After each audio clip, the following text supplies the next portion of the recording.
Good afternoon. This is Veterans Talk. It ain't nothing but a thing, but it's a thing we want you tuned into every Saturday afternoon. I'm Elsa McGee, your host, and I'm here today with my sidekick and co-host, Tony Mary. Tony, how you doing, bro? I'm doing good. I know we've been all over everywhere in the last few weeks, so I'm gonna ask you to start off today and update us on the memorial a little bit, and then I'll get with some of this stuff that's happening with the Supreme Court and veteran benefits. Okay, all right. Well, first of all, we want to welcome everybody to our show today, and of course, as you all are familiar with, our big job is we're raising money to build the Vietnam Memorial in Piedmont Park. And so what we're doing is we got several programs going. One in particular is we're selling the commemorative brick. We're asking the Atlanta community, and that Atlanta community includes those people who went to high school with some of these veterans, those people who have veterans in their family. We're looking for anyone who's willing to spend the money to purchase a commemorative brick and have your name or that veteran's name or any veteran from any service to permanently be displayed in Piedmont Park on the Vietnam War Memorial that's being built. This particular memorial, exceptional in that Piedmont Park Conservancy, when deciding where to locate it, chose to locate it on what they call their front lawn. That portion of Piedmont Park that is located between 12th and 14th Street is prime property for Piedmont Park. That is a location that at any point anyone can come by and see that memorial. And one of the benefits of it being in that location, as most of us from Atlanta know, there are a lot of events that happen in Piedmont Park. The challenge is getting to it. However, the front lawn is always available, always accessible. So anyone who chooses to purchase a commemorative brick and be a part of this memorial at any time, they can bring their family members, and particularly one of the big things that I'm encouraging families to do as part of your family reunion memorial program is to purchase a brick in the names of those family members who served in any war. And that way, the next time you come to Atlanta and host, or your Atlanta family is hosting the memorial, they can come to Piedmont Park and point out and observe and take pictures with and post them on Facebook of that memorial brick for your family members. This is an excellent opportunity for families to celebrate those members in their family who served in any war. Now, we're particularly interested in the Vietnam War, but any war. Yes, sir. And Tony, I want to point this out to people. Now, I know I had a talk with Cleota Winslow yesterday, matter of fact, and she was talking to me about the diversity of the memorial, right? Now, what I want people to understand and to know that this will not only be the first time the city of Atlanta has actually put a seal on military service.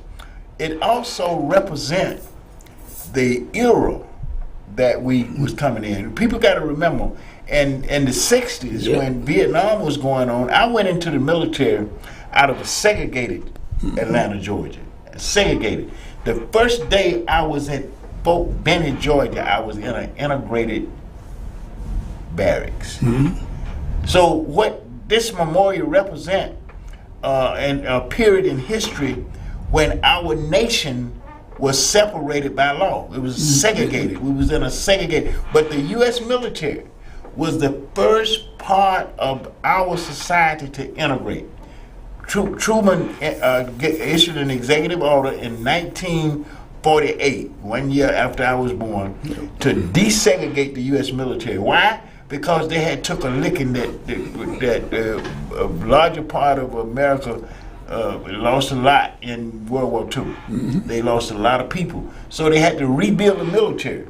And, the people was reluctant about giving their children to a war So Truman had this idea that, okay, we got a military. They call it was a colored military. Yeah, yes. It was two militaries in the United States of America. It was the colored military then, and in the colored military. Now I want y'all to understand this because you still got some residues of this in the military today. The white military general could do what military generals supposed to do, but a black military general couldn't tell a white PFC what to do. This was integrated in the U.S. military. Now, I mean, I know a lot of people shaking their head and they can't grasp this development. But look at this. From that period to today, we got a Secretary of the U.S. Defense that looked like me. We have integrated the U.S. military to become not only the most diverse part of our society, it is the most effective part of our society. So I'm saying we are better together. The U.S. military need to be able to give the rest of our society a lesson of how to get along. Because at this time in our history, we are most separated because of toxic politics than at any other time in the history of this country. But our project, our memorial, going to first of all unite Fulton County, Georgia, because there were 9 cities in Fulton County that gave their sons. And this memorial represents every demographic in America, in Fulton County that was in existence at the time. White, Hispanics, Native Americans, all. Go to sonsofAtlanta.org. If you listen, go to sonsofAtlanta.org. Look at the 40 soldiers. These are the same guys that are on the National Wall in D.C. You know, we just took them off the National Wall because we want to make military service personal. You know, and I don't know how you can make it any personal than to bring it to the hometowns from which we come. You know, because every year at our graduations in Atlanta, Georgia, and like every other community across this country, young people are going into the U.S. military. They need to know what that means. They need to know that I went into the military, Tony, because I thought I would get some benefits. You know, I was looking for that educational step up, and I knew that it could be had in the U.S. military. So that's the same kind of idea that most of our young people leave high school going into the military. And I just want to take my hat off to my grandson, Sergeant Freeman Harris, out there in Germany right now, making a career out of serving in the U.S. military. And you got a lot of other young people, you know, from all demographics in our community that are serving in the military. So our memorial is hometownish. Yes. We want to take them out of the context of the 58,000 and bring them home, so that hometown will understand not only did they serve, but they earned some benefits as a result of that service that could change the economic landscape of our community if they got it right. I just want to say that, Tony, because we're going to be talking about benefits that they should have and that they could have if we come together and vote. Yeah, you know? And that's an excellent transition into the fact that most of us who served got some benefits. Got some benefits. You know, all of us, everybody didn't get all the benefits they need, but some of us got some benefits, and there were benefits. I, for one, educational benefits, and becoming a federal employee, you get an extra 10 points. You know, those, it may not seem much, but if you're teetering on the edge of getting a job and qualifying for a job, that's important. Those little bitty things that are important, and plus, my job in the military prepared me for the job that I'm doing the job I was doing before I retired after the military. So there are just so many benefits. And so that's why we want to make sure that these veterans are getting those benefits or taking advantage of them. You know, there are so many families out there that aren't aware of some of the benefits that their veteran sons, daughters, uncles, aunts, all earned in the military. And that's one of the things that we want to do. We want to set up locations around the city so that veterans can come in and get information on the benefits they've earned. And the other thing which we want to do in those facilities is veterans who are considering going into the military. Come by, talk to us. We can tell you these are some of the benefits that you're going to earn while in the military. Right, in the military. And so, you know, that will encourage them to become a part of the military, which is so important. So those members, like you said, are teetering. I'm not sure if I can go to college. I'm not sure if I'm ready for college. And nowadays, I'm not sure if I can afford college. And I'm gonna tell you something else too. They giving big sign-up bonuses for the military too now. Yeah. So we need to understand that when we come to the table, we're talking about veterans talking to veterans and the community about all things veterans. We're talking about improving the quality of our community with the benefits that we've already earned. Yeah. And we are here today now. We talk about the service, but there's a sacrifice too, Tony, that we make when we go in the military. And some of those sacrifices, we incur disabilities as a result of the military. And one of the things that bothers me, that really bothers me, that down through the years, we forgot that pharmaceuticals is a big business in our country, pharmaceuticals. And the pharmaceutical industry dictates what medical care we're getting. When we started the chapter Vietnam Veterans of America in 2001, Tony, we got up to 500 members. Now we're down to less than 100 members of Vietnam Veterans of America because of death through diseases and disabilities that was incurred in the military service, and because of the treatment modalities that VA impose. I'm not saying practice, they impose them because that's all you can get when you don't have medical care in the community like you should. You look at what the VA is doing for veterans. You go out there and you let them take your kidneys if they say that you need to take your kidneys and put you on dialysis, but not realizing that a lot of this stuff is some pharmaceutically driven. Some of the decisions are pharmaceutically driven, but now what you talk about the military and this kind of stuff it gives you. We got one of our people that a lot of them. I ain't gonna say one of them, but we got a special veteran that just step up and then came up with some stuff. Really, I mean, and it works because I tried it, and I'm full combat PTSD. I need stuff all the time to help me, navigate this concrete jungle that we have to live in that we call America, which I don't think is any better place on planet Earth.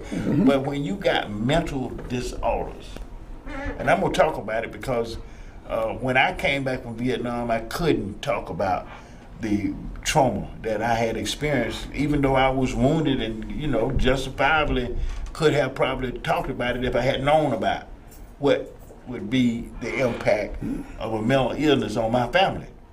Not just on me as a veteran, but on my family. And I couldn't talk about it because mental illness is taboo in my community. You say something about you got no problem. Ain't nobody want to date you. Ain't nobody want to talk with you. And so, but we've grown, we developed over the years. And what has happened, we began to see, some of our veterans began to see that pharmaceuticals can be just as bad as the disability or worse sometimes, because you get tardive dyskinesia and all kind of side effects of medication.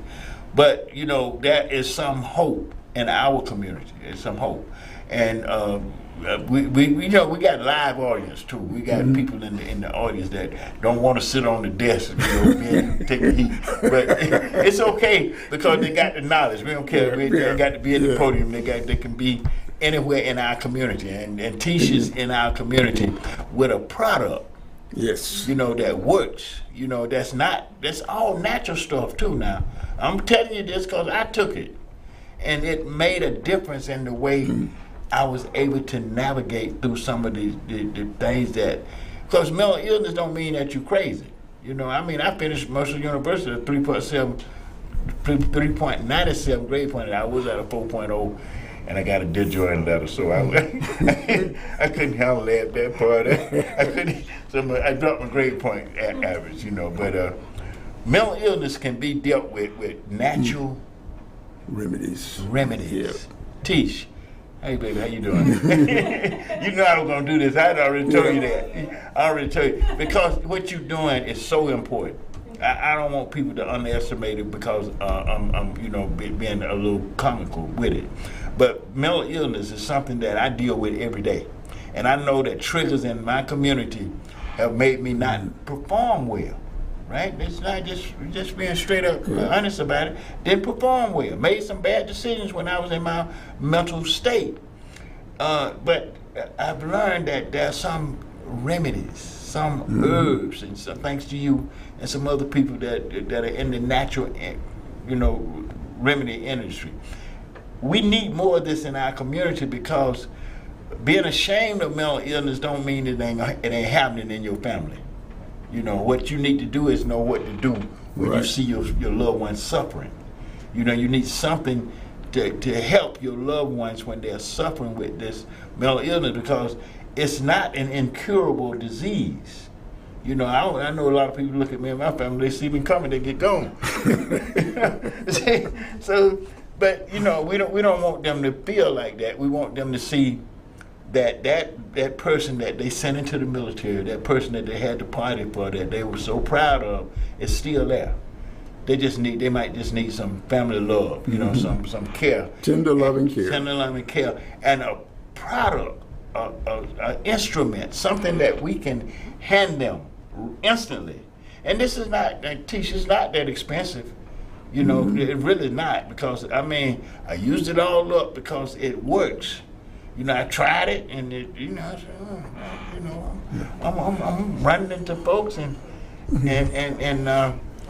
I'm performing better, because of the product that I've taken. I'm saying now, why can't we get this to more veterans? Yes. We got to come up with ways to get this to more veterans. Tish, can you tell us how we can can you give us the website? Yeah, why don't we invite her up? Come on. Yeah. Come on. Yeah. Invite her up. Yes.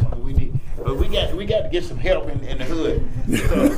We're going and trying to take these guns out of the hood too. Right. But we got to address this mental illness issue that everybody know is there.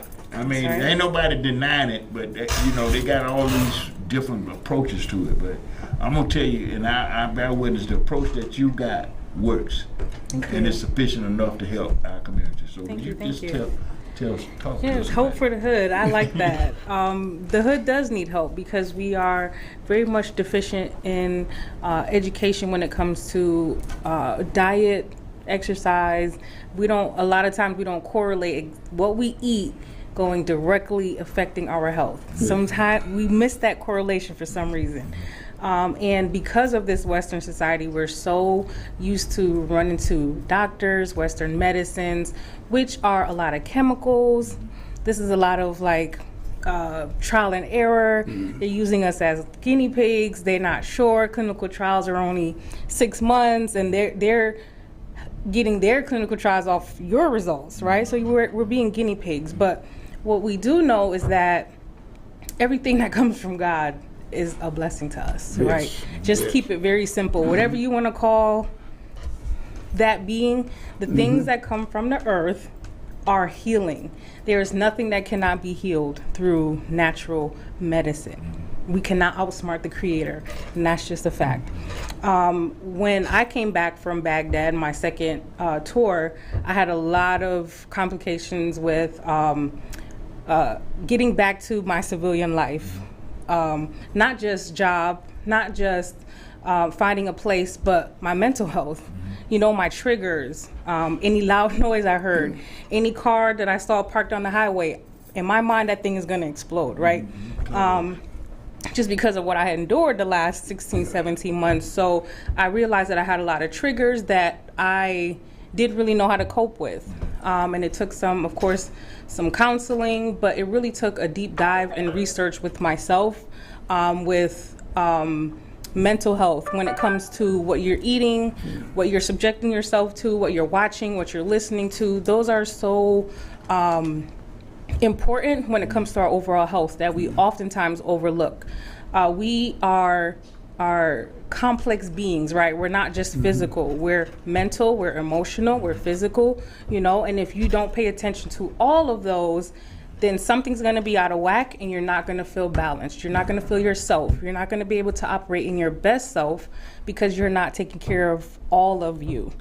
And so my battle buddy and I, when we came back, She moved to Atlanta, she was in DC, and we kind of had some peer mediation, peer therapy going on, and we helped each other adjust back to civilian life and kind of start ourselves over again. And it came with naturally and seeking natural remedies to mental health when it comes to physical health and emotional health, and finding what are ways that I can cope.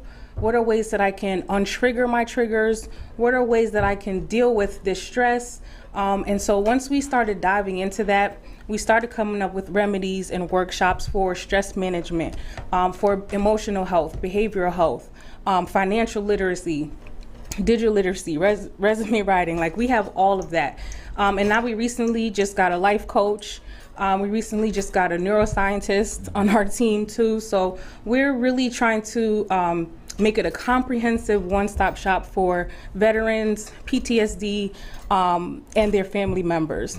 Now we have partnered with the VA, and we're targeting teenagers as well, because they are the fastest growing population of a demographic that are committing suicide. And some of those are military families. And so we're working on trying to catch that next generation, because they are slipping through our fingers. And so they just need a lot of emotional support. They need, of course, financial, right? Everybody's going through something financial right now, which is why we have our financial literacy classes, but just most emotional health, right? And emotional intelligence is what we're really lacking as well. And so the care kits that I have is very simple, but it's very powerful. It worked for me, it's worked for others, as your testimony as well. It's a book, it's a journal, it's Cards for Calm, where it tells you how to literally calm your mental state, how to calm your nerves. There's essential oils, you know, smell it and it can, we've had testimonies where it literally instantly stopped headaches without any kind of Tylenol or medication. So this is just natural wellness care kit. And that can be found on our website, vetsofvirtue.com. And you can also sign up for our notifications, where we'll send out when we're having these workshops when it comes to emotional health, neuroscience, where we have our neuroscience explain in science, like basic mental health, what you're eating, your emotional health, like breaking down the science of that, because I think that's what we're missing as well, just the real explanation that makes that connection. And so you can sign up for that. You can read more on our website, more about us, what we're doing, what we have been doing, and we're really just trying to heal the veteran community and their families. You know, I want to say this too, because you know, there's a lot of misnomer about mental health, and especially right now in the mix of this gun violence in our country. You know, everybody want to say every time you get a gun and go off, you got a mental health issue. Well, the problem with that is our culture and the entertainment industry and all of the way we embrace violence and not understanding that PTSD is a direct product of violence. Now, you got combat PTSD, then you have a personal assault PTSD, and all the different gray areas in those areas, and it's gonna take a lot to help people deal with it, because everybody's different. One don't fit all. But when it come down to the product that you gave me to try, it was easier for me. You know, because I'm 75 years old. I'm going through a lot of paranoia now about VA medicine and the impact of that medicine, because like every time you go to the doctor, they want to give you a new pill or they want to give you a new procedure. And you know, I don't want too many procedures at my age. You know, the procedures gonna get to a point where they gonna debilitate me. So we need the kind of stuff that you're talking about out there in the community, where people will get it when they first start suffering from these different mental disorders. Now we talk about PTSD, but depressive disorder, you know, you got behavior disorder, all are brought on by traumatic experiences from different ways. You know, and a lot of time people think that the only mental disorder that you can get from a traumatic experience is PTSD. But there are several other different disability grids that can be had that's not PTSD.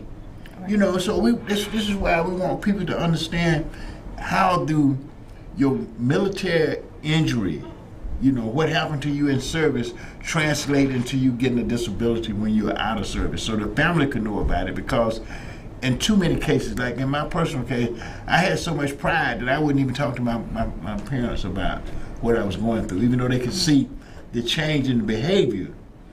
I was not able to communicate what I was going through because of shame, you know, stigma, and those kind of things. But we got to arm the community to deal with the mental health issue, so that we can get all these war weapons out of our community, because that is another issue altogether. And it's more politically driven than the mental health issue. The mental health issue, we can deal with it as a community. But the gun violence, we're going to have to deal with that as politics. Because, you know, the Second Amendment don't say that you can own an automatic weapon. It say that you can bear arms.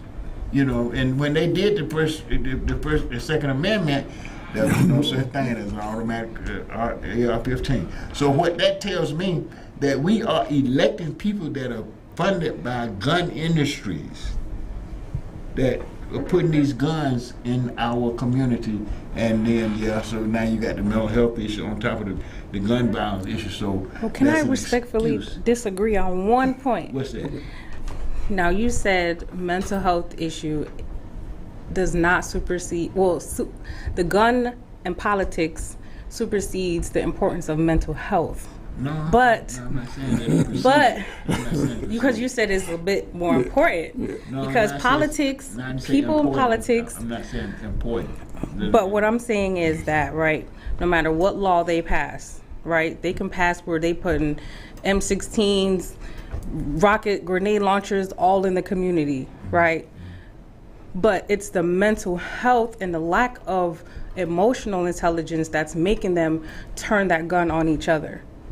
You get what I'm saying? It's not the guns killing the people. It's the mental state of mind of the people that's going to point it at you, point it at their own people in their community. That's the real issue. You get what I'm saying? So it's not necessarily the weapons, it's the mental state of the people that have access to the weapons. Well, now, I'm saying you're right to a degree, to a degree.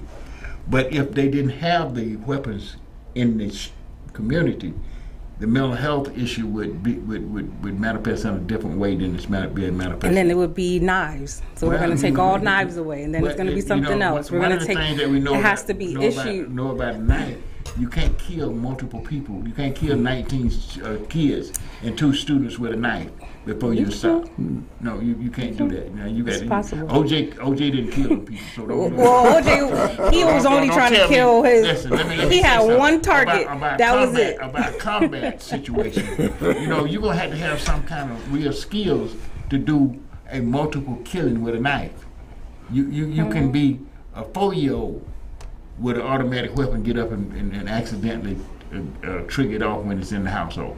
We need to get automatic weapons out of our communities. And until we recognize that is a problem, we're not going to solve it. We're just not going to solve it. And we can look at the fact that the gun industry is making billions of dollars while our community is suffering a rollback to slavery. Because the 13th Amendment, I want everybody to go to the 13th Amendment to U.S. Constitution right now, if you're looking at it. It simply says that slavery should be abolished based on race. But under the conviction of a felony offense, you shall be subject to involuntary servitude. So look at where we're at today in this country with gun violence.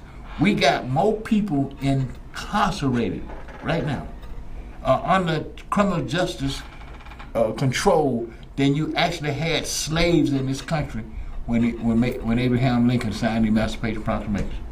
So we got a real problem because it's stunning the growth of our community. At one point, we were the largest minority, but then here come our Spanish brothers and sisters. They growing. We are not growing our community. Our community is not growing. You know what it is? It's being taken over by the money changers more than anything, because we will sell our souls for $1. You know, and that's what has happened to some of these people that we electing, that says that it's okay for these automatic weapons to be in the streets of America. You know, they're being funded by the NRA, and the NRA is being funded by Russia.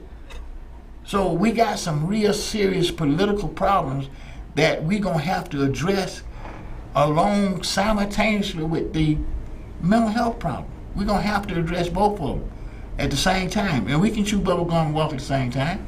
We don't have to say we can't deal with this issue because we got some real smart people. I mean, if we can get them packs out that you got, that would calm the community down long enough for us to get them guns out of there. You know, get the guns out the house. Let's make sense, because I'm gonna tell a little story about myself. I was in Mechanicsville one day, and I had a gun. I had a gun on me. I was armed, and I was in an apartment. And I came out of the apartment, and a young man was sitting on my car.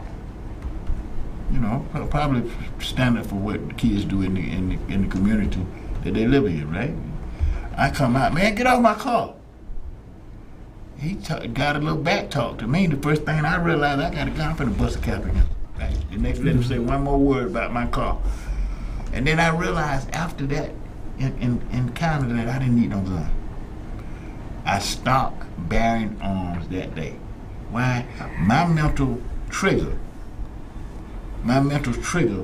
was a threat. Anytime I feel a threat, I'm going for my gun. Because my PTSD was born in violence. I was a high killer. I was infantry. So it's easier for me to respond to violence than it is for the average person to respond to violence, because I have a mental disorder. And we got to recognize that mental disorder is rapid in our community. We need to deal with both the mental illness and the gun violence at the same time, because if we don't, we're going back to slavery. This is Veterans Talk. Yeah. It ain't that but a thing, but it's a thing we want you to tune into every Saturday afternoon. Now, let me just get to two other things that I want to get to. Before He had something burning. I'm chopping at the bits over here. Okay. I will be brief. Okay. I will be brief. Along with the two things that you're talking about, one of the ways that we can do this is voting. Yes. We have a situation in Georgia where we have the governor literally says anybody in the state of Georgia can own a weapon and can conceal it at any time. Anytime. Keep it. And that is a dangerous situation put on top of the two situations that you're talking about. Yes. So one of the ways that we can do this politically is by getting out and voting for those people who do not have an attitude about legal weapons in the hands of people that are unstable. And Tony, I'm glad you pointed that out, man, because see, one of the things that Brian Kemp ran on is the right to bear arms. And not only did he ran on it, he demonstrated in his ads that, I'm gonna keep mine, and I'm gonna point it at a young man and let him know this is the way you handle stuff. So we don't need leaders that say that the gun is the way you handle disputes. Yes. We need leaders that say that if you got a problem you can't handle, call the police.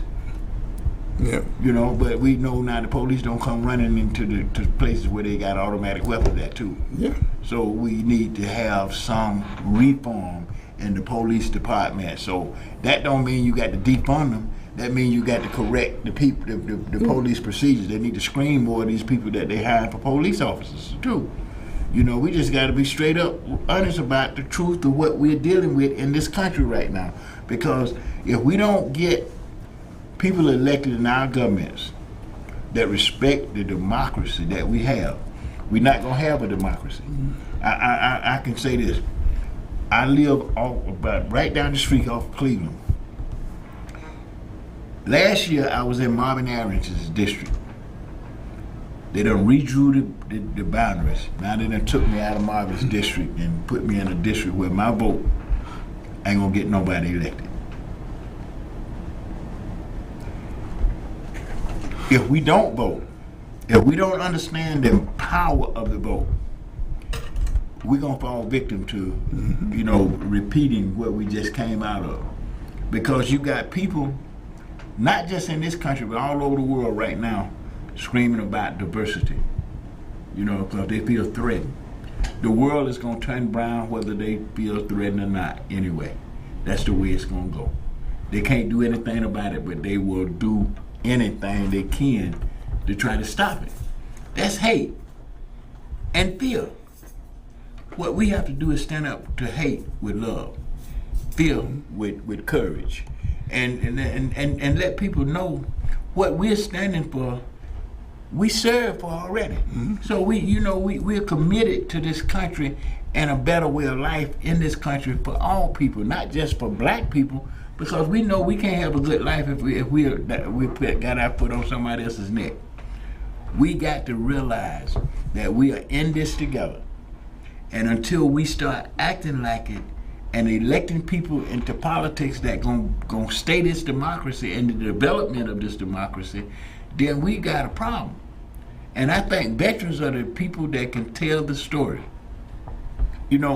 Tease, you couldn't have did what you did to help if you hadn't experienced it. That's right. So I always think like this, sometimes what we go through is a calling. Absolutely. Those he called, he equipped. The equipping is not easy. That means you're pruning some stuff, or you're putting them through some things.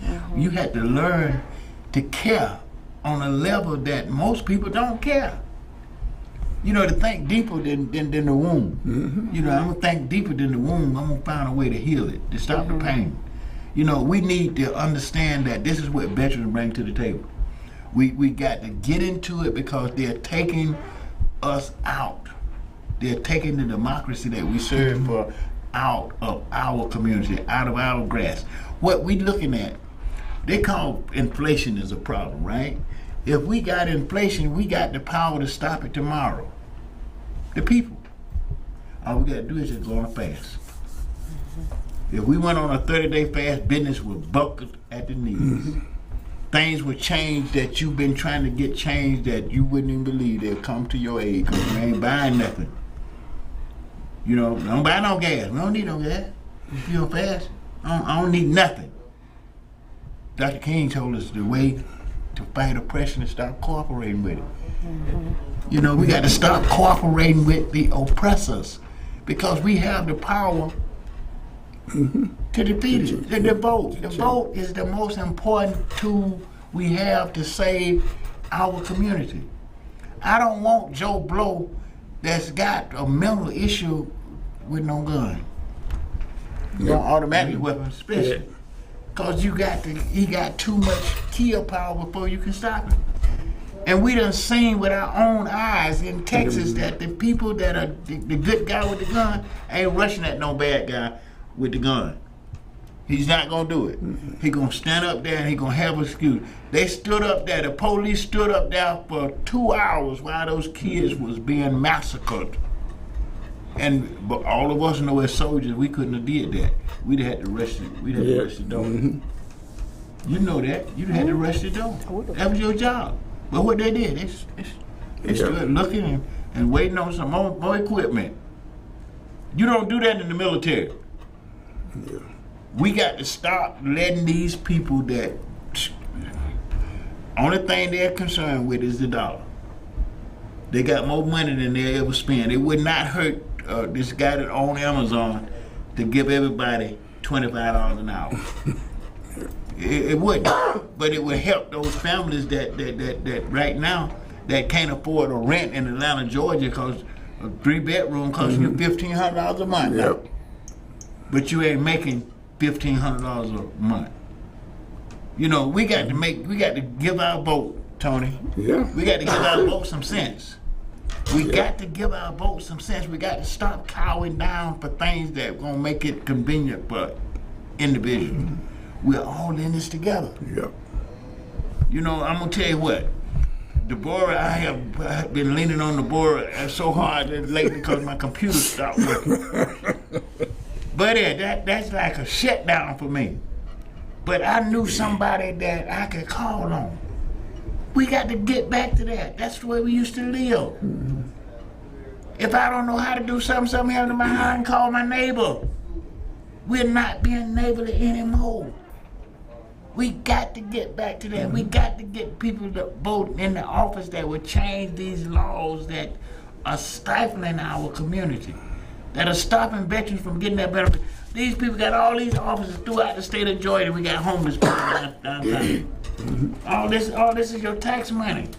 This is the Georgia Department of Veteran Services. They got dots all over the state, but they ain't even paying them enough to help veterans get their benefits. We electing the wrong folks. Yep. It's time for us to vote in November. We need to come to the poll. Listen, they playing politics in Washington D.C.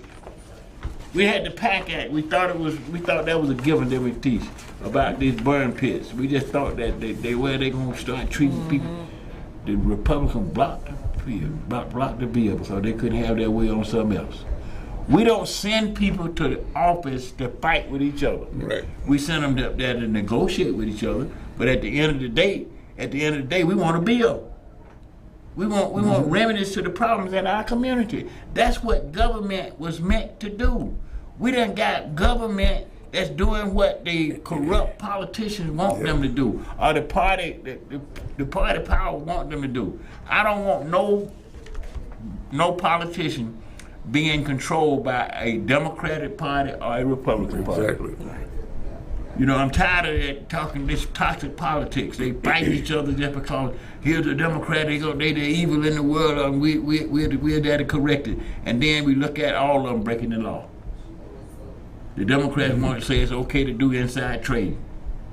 You know, they know well that they need more people under insurance because people are being sick and can't go to the doctor.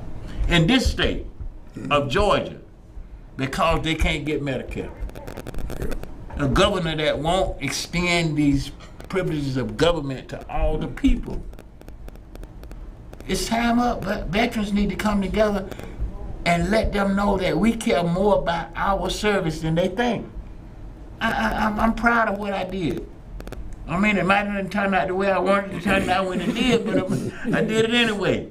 And I'm not going to stand up and act like, oh, well, I made a mistake for going in the military. No, I didn't. You know, I made a mistake for not knowing what I could get out of the military when I went in. You know, that's what I made the mistake at. I didn't know how good it was. You know, I'm rushing in to rush out. You know, so I need to go into the military knowing that all these different places, I can go in the world.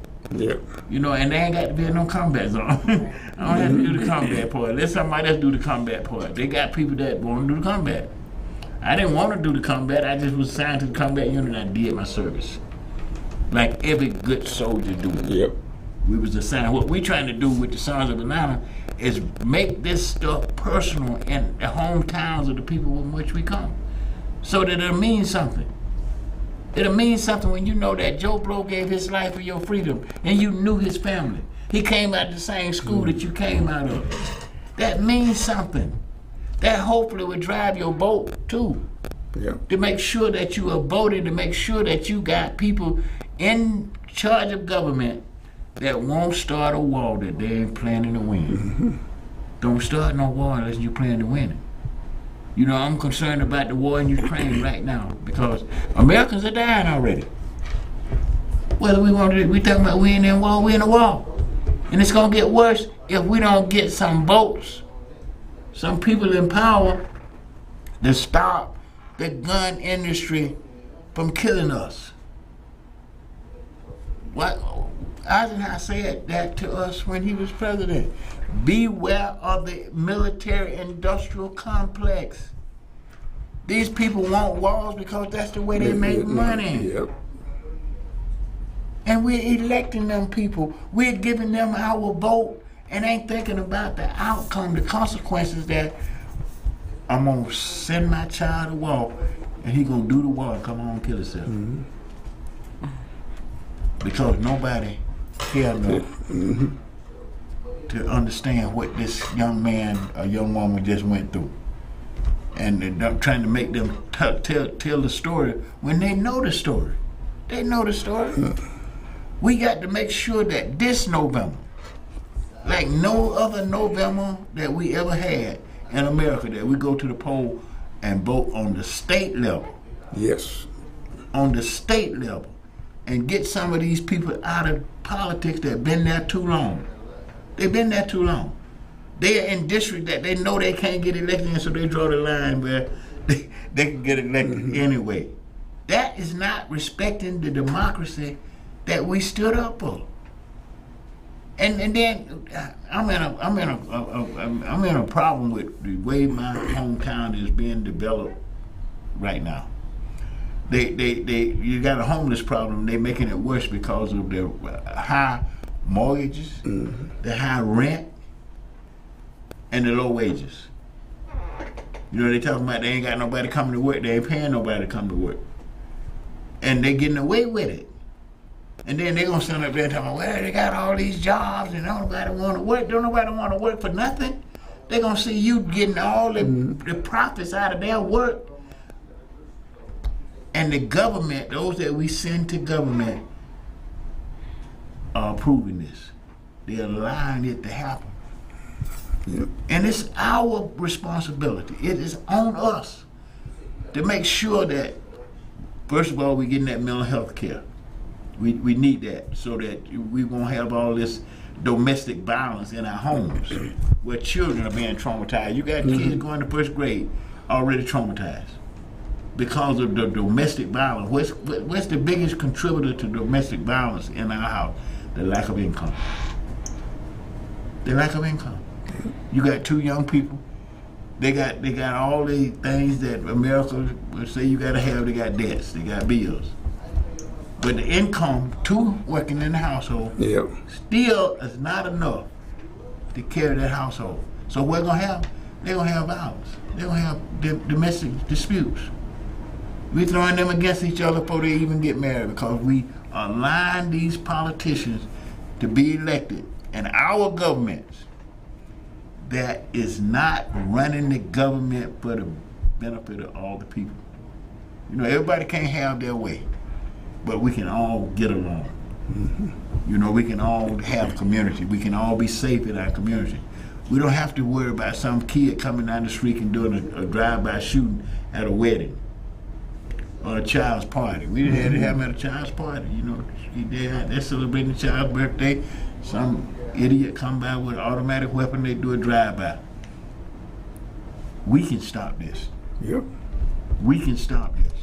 And the way we start stopping it, we got to come together, just like they used to do when it was in segregation.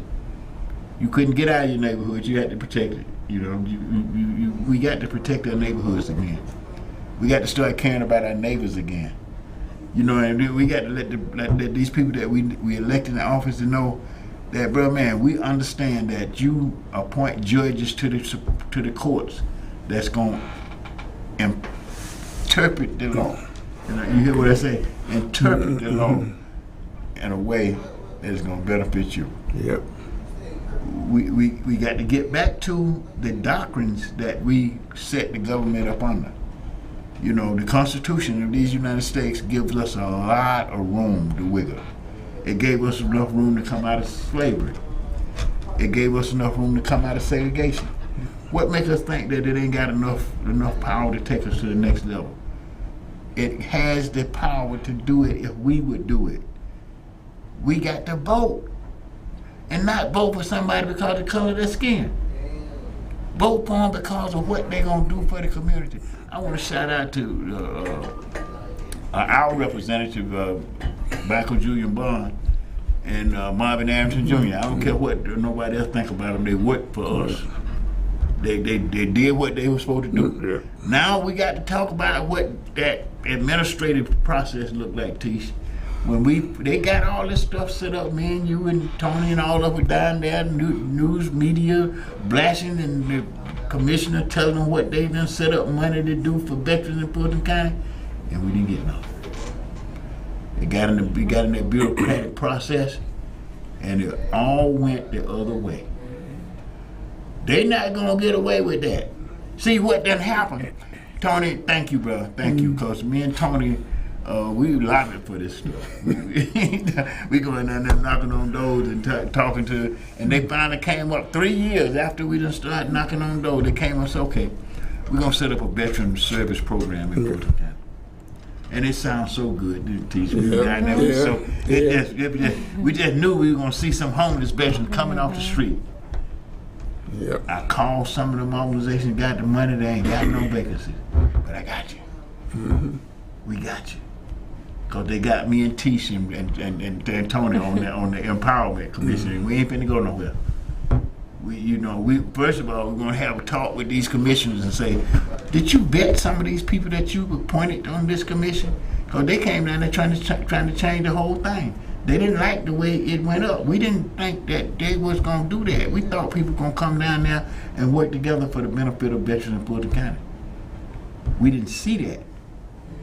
We had a lot of acrimonious stuff going on with people coming in talking about they didn't come there to volunteer for Fulton County. Well, we lobbied for people to be able to volunteer. Yeah. That was the whole notion, because we recognize this here. You got too many property pimps in the homeless situation for it to ever be eliminated. If you making a profit off of something, you're not about to eliminate your capacity to make a profit. Yep. So we came to take the profit out of that, and they slapped it right back on there. We got to take the profits out of people helping people with mental health issues. But they ain't gonna never give them the right stuff. They gonna give them the pharmaceutical, because that's who paying. Right. We got to come up from this slavery mentality that we are still holding on to. We got to integrate, Tony. We got to go and integrate. We got to take these people to the next level. Because somebody thinking that, well, I want a white nation. You're not gonna have no white nation. Period. Forget about it. Some people think we're gonna all go in a black place. I ain't going there. So forget about it. This is where God has us. Yep. We need to work together. We need to be able to do things that gonna make a difference in our community. And I want to thank you, Tish, for the stuff that you're doing, baby, because you might not know how powerful it is yet, but we're gonna get that stuff in the community, because see, it's economical and it works, and it can help people that seeing their loved one get naked and go outside and get shot to death. You know what's going on in that household. We need to get knowledge in the household where this stuff is happening, so they can help their loved ones. We standing back off of it like, well, it don't bother me. Right. It does. We are our brother's keeper. Right. We got the tools, we got the knowledge. You know what? If they would ever realize how much they got in their veterans in our community, they'd change overnight, man. They got to look around and see how valuable these people are, because they do bring back to the community a special talent for work accomplishments. For work accomplishments. You look at the veteran community. In every place they work or got businesses, they shine. I ain't saying that all of them are perfect. Now you got some crooks in the veteran community too, because they got some in there because they was up there on January 6th trying to tear down the government. So I'm not saying everybody's perfect, Tony, but anyway, I'm gonna turn it back to you. Let me get back to you guys. Let you close it out here. Yeah, well, one of the things I want to mention is we're in cooperation with other veteran organizations, and an event that's happening tonight at 8 o'clock from 8 to 11 is American Legion Post 291. They're hosting a McClinton Experience Variety Band. That's at the VFW located on 4588 Boulder Crest Drive out in Southwest Atlanta. So if anybody's looking for a night of entertainment, and we all enjoy entertainment and everything, and plus we're hanging with veterans. Here's an opportunity for us to talk to veterans about veterans things and what other veterans organizations are doing. So here's an opportunity to hang out with veterans and talk about the things that are concerning in your community. And they're for our guys too. You know, we went out one night to what was that, BFW? Yeah. You know, I mean, veterans are fun people to hang out with. So don't be afraid of. I know that we got some issues, but I have not been around a greater group of individuals in our community because they are workers. They are community concerned. I want to holler out to Troy. He just got his business started, a disabled veteran business. He selling cars. You know, so we want to start talking about that too because we want people to know what veterans are doing in the community. You know, we want them to patronize veterans' community businesses.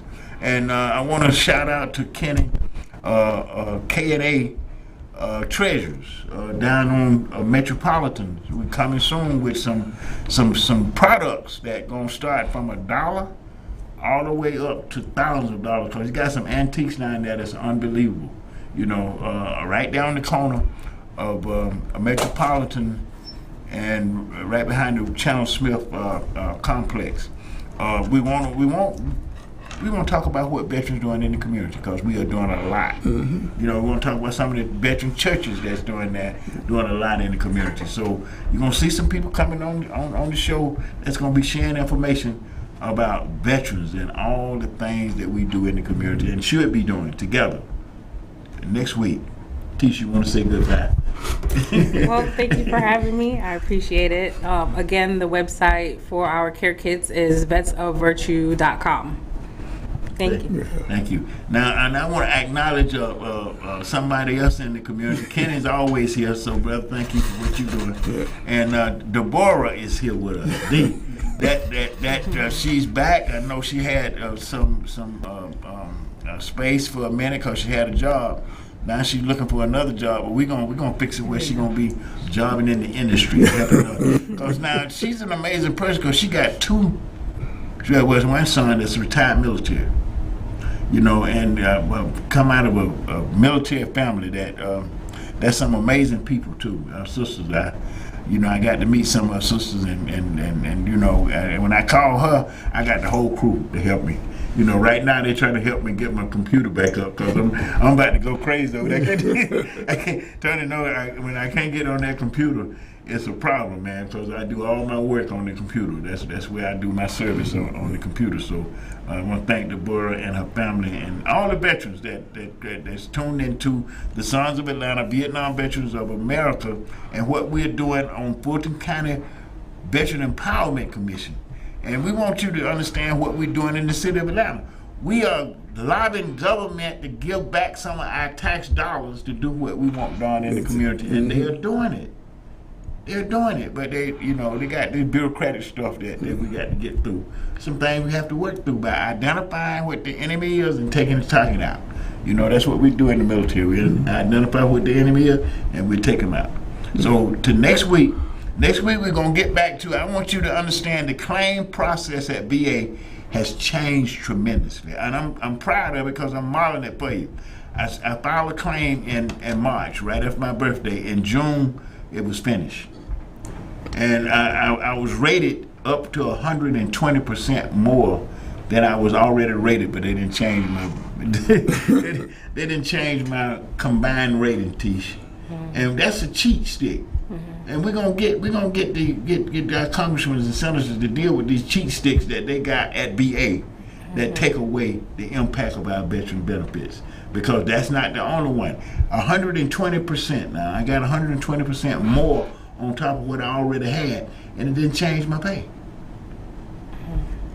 This is Veterans Talk. It ain't nothing but a thing, but it's a thing I want you to tune in there every Saturday afternoon because we're here doing the same thing we've been trying to do ever since we started the show. We're trying to make sense out of a sensitive situation called the plight of veterans in America, and America with the plight of veterans. We're less than 1% of the population, but we provide 90% of the service when it comes down to protecting the democracy. You know, ain't that so? 1%. Yeah. I'm proud to be a veteran, man. I'm proud to sit between two veterans that are still in the community, still doing good work, trying to make sense out of a sensitive situation. And to next week, We'll be back again doing the same thing every week. And my econ, I want you to look at what that says on the screen in Sons of Atlanta. You got 2 websites there. Go to both of them. We want you to see what we're doing. Sons of Atlanta, explain the project.